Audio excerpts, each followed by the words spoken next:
Estamos iniciando mais um programa Cidadania e Serviço Público, um programa da Federação das Entidades de Servidores Públicos do Estado de São Paulo, FESPESP.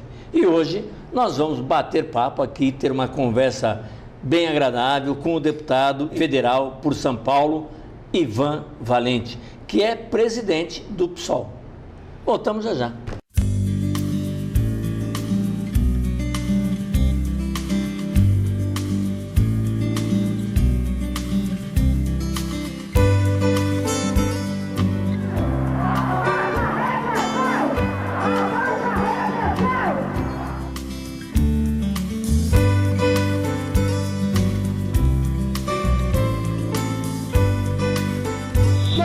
Pedindo aquilo que nos é de direito.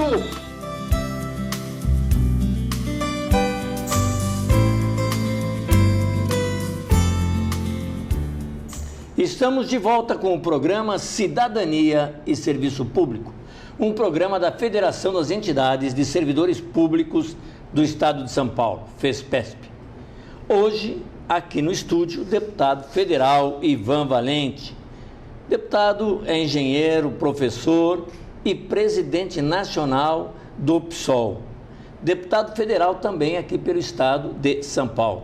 Iniciou sua militância na juventude no movimento estudantil. Dirigente do movimento de emancipação do proletariado, foi preso e torturado. Participou também da fundação do Partido dos Trabalhadores. Por ele foi eleito deputado estadual em 1987 e 1991. E foi para a Câmara Federal em 1994. Participou também do movimento de emancipação do proletariado, movimento comunista revolucionário, Força Socialista, além da Ação Popular Socialista, na qual é hoje ainda um dos principais dirigentes. Em 2005, rompeu com o PT e filiou-se ao PSOL. Desde 1994, é deputado federal por São Paulo, tendo sido reeleito no ano de 2010.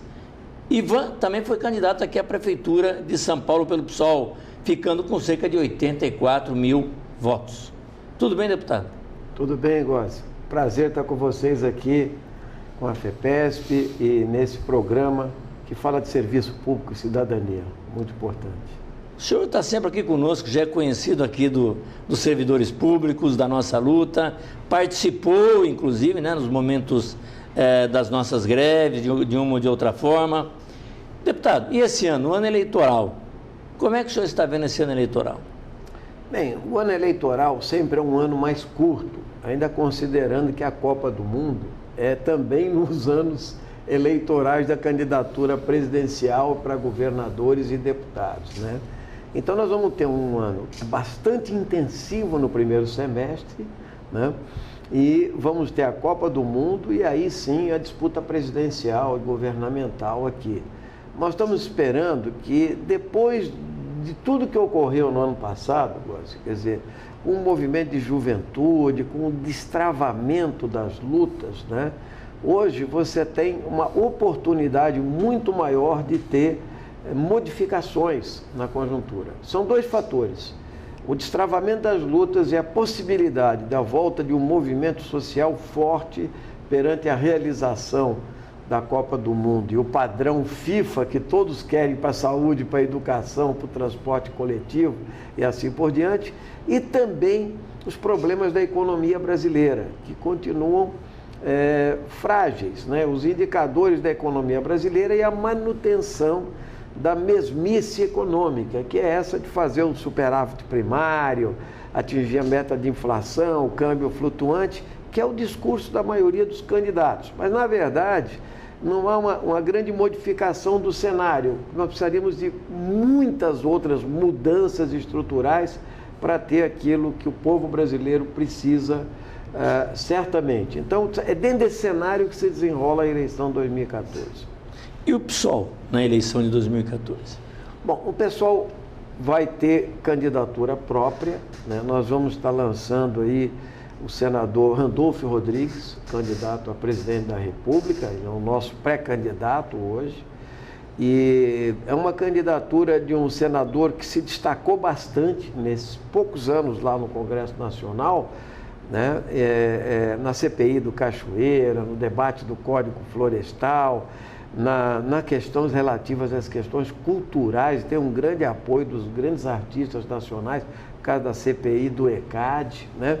Então, tudo isso, eu acho que o pessoal vai estar bem melhor preparado, né? E uma campanha também começando já nesse começo de ano, né? E o pessoal pretende mais do que dobrar a sua bancada de deputados federais. Aqui em São Paulo, em particular, nós estamos apostando para governador no nome do filósofo Vladimir Safatli, né, que é uma pessoa muito preparada, entende? Muito gabaritada, e esperamos que o nosso partido, que tem um imenso espaço à esquerda para ser construído, mesmo com todas as dificuldades, que é ter pouco tempo de TV, né, ter poucos recursos financeiros, que, como você sabe, nós defendemos o financiamento público exclusivo de campanha, nós somos contra a intervenção do poder econômico no processo eleitoral, mas acho que tem uma oportunidade grande do pessoal crescer, se afirmar como uma opção alternativa ao projeto que está aí dominante do governo Dilma, ou os outros candidatos também, que é um projeto mais à esquerda, um projeto alternativo, um projeto com participação popular. As pesquisas da presidente Dilma parece que estão todas aí estabilizadas, um pouquinho para baixo. Há uma reação popular, de certa forma, o senhor tocou nisso, mas a juventude foi para as ruas no ano passado. Como é que o senhor vê essa manifestação que surge espontaneamente da juventude, vai para as ruas, ela está, de certa forma, caminhando por fora do Congresso, das assembleias, da política nacional? Em grande parte, sim, Guazi. Eu acho que nós estamos vivendo um fenômeno novo, a partir das lutas de junho do ano passado, que nós entendemos que precisa continuar com o povo na rua, né? Nós entendemos que é o seguinte: há uma insatisfação popular. Vê que a Dilma, nossa presidente, tinha 60%. Ela teve uma queda brusca de popularidade, quase reduzida à metade. E os outros candidatos que despontam como candidatos alternativos, do PSDB ou do PSB, estão aí margeando 15%, 16%, 12%, porque o discurso deles também não supera o discurso da presidente da República, do PT. Então, a verdade é a seguinte: em grande parte há um descrédito dos partidos políticos, dos políticos no geral. Então, nós assistimos essa desmoralização na política, que é o caso do Mensalão, que condenou vários dirigentes do PT, agora a condenação do ex-presidente nacional do PSDB, Eduardo Azeredo, 22 anos de cadeia proposto pelo Ministério Público Federal, ele renunciou ao mandato esses dias, o DEM com seus governadores envolvidos em mensalões. Então isso tudo degrada demais a política. Onde está a chave da questão? Numa reforma política que os partidos não querem fazer. E a chave da questão é o financiamento público exclusivo de campanha e o fim do financiamento privado. Questões que o próprio Supremo Tribunal Federal está discutindo, que é o impedimento de empresas participarem do financiamento de candidaturas. Nós defendemos isso, nós fizemos campanha sempre para deputado, ou os majoritários, não nos escudando no poder econômico, contribuições individuais, pessoais, e isso lhe dá uma imensa independência, porque à medida que as empreiteiras, o agronegócio, os bancos, financiadores da indústria, do comércio, financiam, eles vão cobrar a fatura depois. Ou seja, eles vão amarrar os governantes ou os parlamentares a isso. Então, a juventude quer uma reforma política, ela quer uma mudança. E essa é uma parte da questão. A segunda parte é que, mesmo com um mínimo de distribuição de renda, um aumentozinho real do salário mínimo, o ProUni, o Bolsa Família, a elevação mínima do padrão gerou outro tipo de demandas. Há uma outra exigência por serviços públicos de qualidade. Agora, com o Congresso Nacional, ou a própria assembleias estaduais, esse trabalho político de ter maioria com o executivo, me parece que é uma das razões que leva a uma manifestação de rua sem ir aos partidos políticos, porque hoje, para o jovem, quem é a oposição? Qual é o projeto de governo, seja da situação, seja da oposição? Isto está muito confuso para ele, o senhor não acha? Certamente, Góes, essa questão que você colocou é primordial, que é o sistema de governabilidade que nós criamos no Brasil. O nível presidencial é o chamado presidencialismo de coalizão, ou seja, não se governa mais com o povo, se governa através de acordos com partidos políticos e é onde predomina o fisiologismo, o clientelismo e a troca-troca de interesses econômicos, de cargos, de emendas parlamentares. E isso realmente cria um sistema corrompido, né? Então, os mesmos partidos intermediários que não estão no poder diretamente, seja no governo Fernando Henrique ou anteriormente no Collor, depois agora no PT, todos esses partidos, eles são partidos do poder. Se ganha a oposição, eles passam para o outro lado e viram situação. Então, se você não tem uma pressão social e popular, entende? Você não força o Congresso a grandes mudanças. O exemplo disso foi que quando nós tivemos as grandes manifestações de junho, o governo e o Congresso passaram a procurar agenda positiva, a tirar projetos do baú que respondessem ao problema do transporte coletivo, de massa, a democracia, a fiscalização e o controle, a luta contra a corrupção. Eles começaram a procurar agenda. Quando o movimento baixa, nós voltamos à rotina das negociações que para a sociedade lá parecem espúrias realmente. Então nós temos que ter no Brasil uma reforma política que fale do plebiscito, os grandes temas nacionais, fale do referendo, das grandes decisões que precisam ser tomadas. O povo tem que participar. Então, isso tudo está na berlinda. Eu diria que o nosso partido, em matéria de ética na política, né, em matéria de empatia com a juventude e tal, está bem posicionado para fazer essa disputa. Inclusive, o nosso candidato tem 41 anos e já é avô. Mas dialoga com esse sentimento de participação e de mudança, e por isso nós esperamos que haja um reflexo disso no processo eleitoral também. Até manifestações agora contra uma coisa que o brasileiro sempre adorou e sempre quis, que é a Copa no Brasil, né, deputado? Veja bem, começa manifestações dizendo: nós preferimos hospitais funcionando e atendendo a população do que estádios que funcionarão durante a Copa e não se sabe o que acontecerá depois. Então, veja, Mozi, em primeiro lugar é o seguinte: o PSOL foi o único partido que votou contra a lei da Copa. E por que nós votamos contra? Pelo seguinte, porque o acordo que é feito com a FIFA é uma espécie de permitir um protetorado dentro do nosso país. Entendeu? É um atentado à soberania nacional.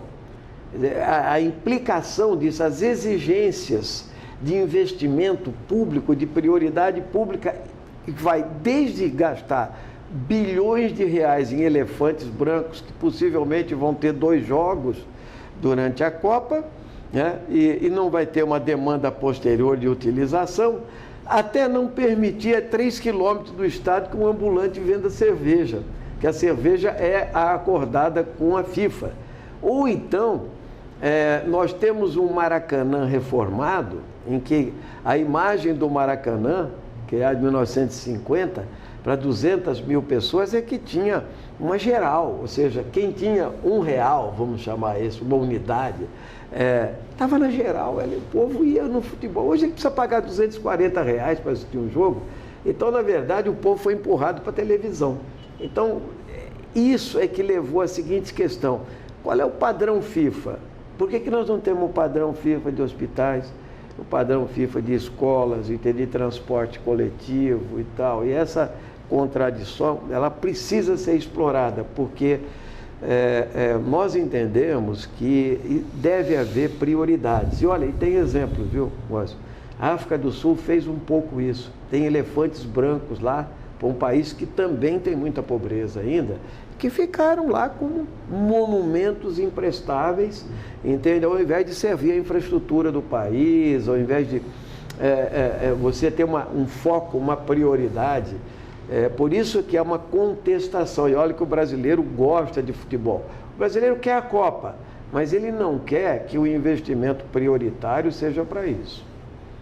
Com certeza. Nós estamos falando também com servidores públicos. O senhor tocou na questão de serviços de qualidade. Geralmente o servidor público que está atrás do balcão é o que leva a fama de ser um mau servidor, um mau prestador de serviço público.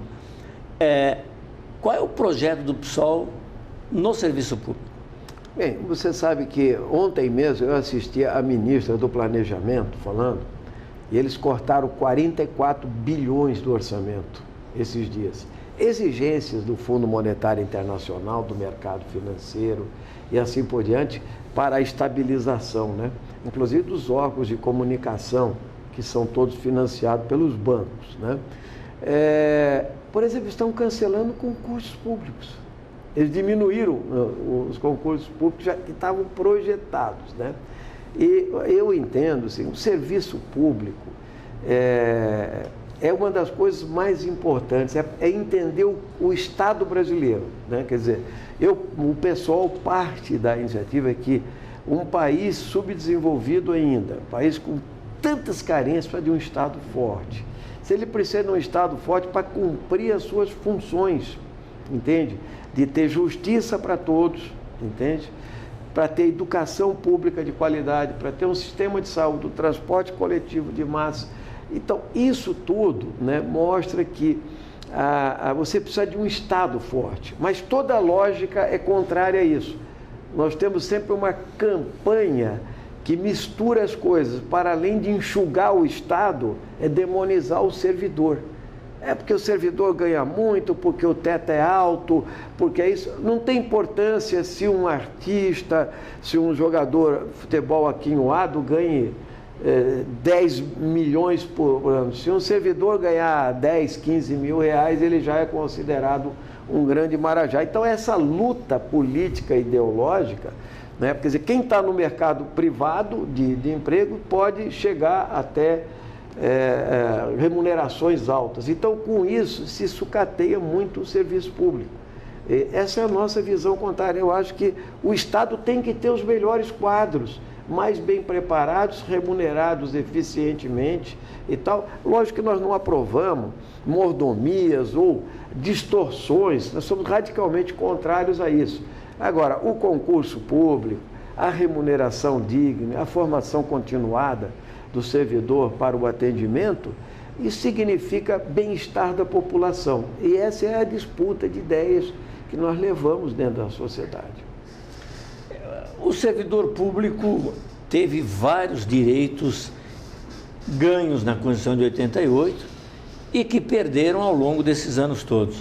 Perdemos com o presidente Fernando Henrique Cardoso. Na época, muita coisa deixamos de perder porque o PT fazia oposição e votava com a gente. E o PT no poder acabou com os poucos direitos que o servidor tinha. O que o senhor pensa disso?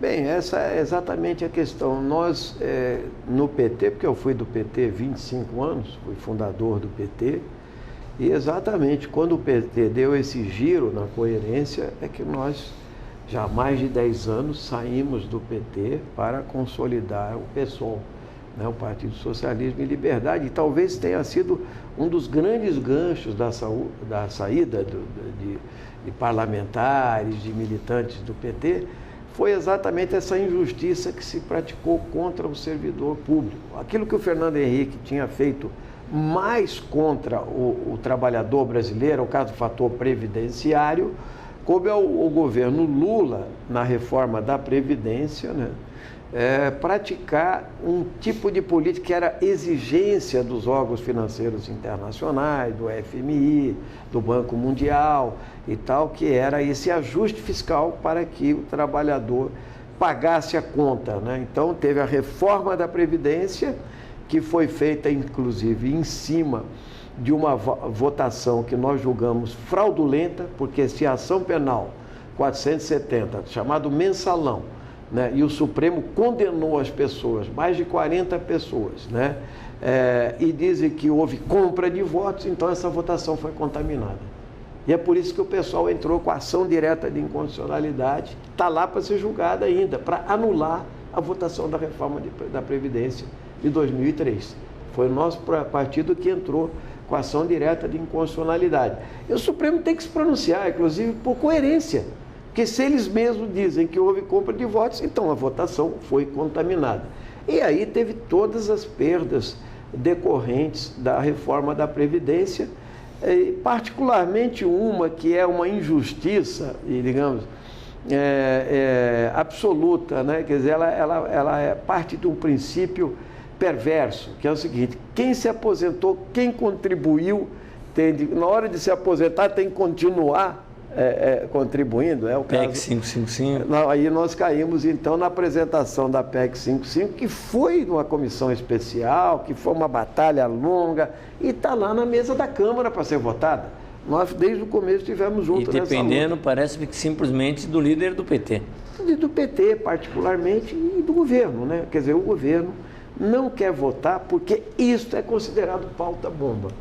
Quando você coloca, por exemplo, vamos desonerar dezenas de setores econômicos, foram 66 bilhões de reais para o agronegócio, para bancos, para todo tipo de ramo industrial, comercial, desonerados e emprestados pelo BNDES, a juros camaradas, como a gente diz, né? Isso aí não tem, isso aí não é pauta-bomba, 66 bilhões. Para você ter o piso salarial do agente comunitário de saúde, que daria 850 milhões de reais, isso aí é pauta-bomba. A PEC 555, que é a restituição de um direito originário, é pauta-bomba.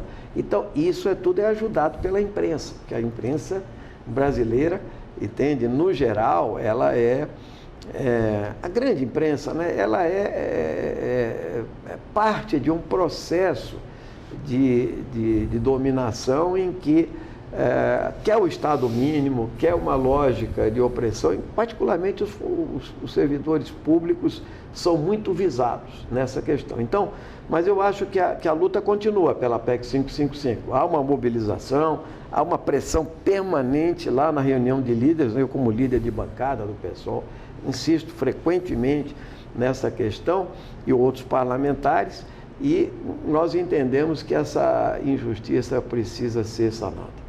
Muito bem.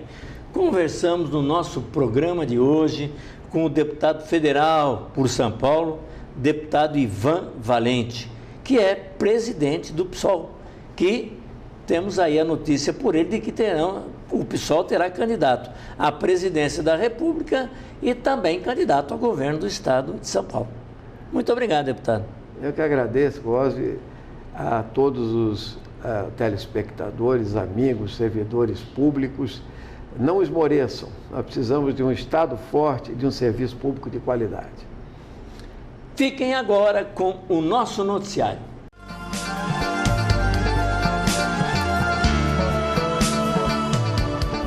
E agora as principais notícias que interessam a você, servidor público.